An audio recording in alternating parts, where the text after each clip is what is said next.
Gordon B. Hinckley's growing up years weren't without normal childhood mischief. One day, he and several of his schoolmates decided to skip a day of class. The boys knew they couldn't stay at home because their mothers would ask questions.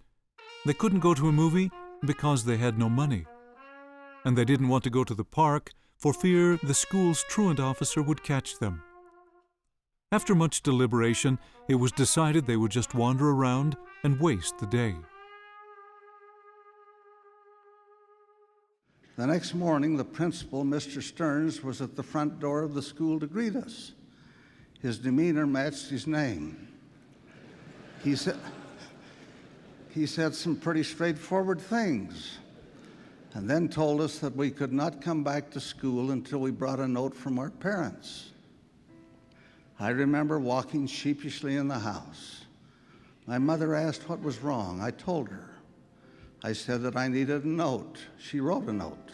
It was very brief. It was the most stinging rebuke she ever gave me. It read as follows: Dear Mr. Stearns, please excuse Gordon's absence yesterday. His action was simply an impulse to follow the crowd.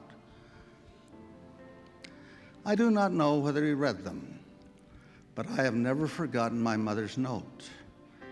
Though I had been an active party to the action we had taken, I resolved then and there that I would never do anything on the basis of simply following the crowd.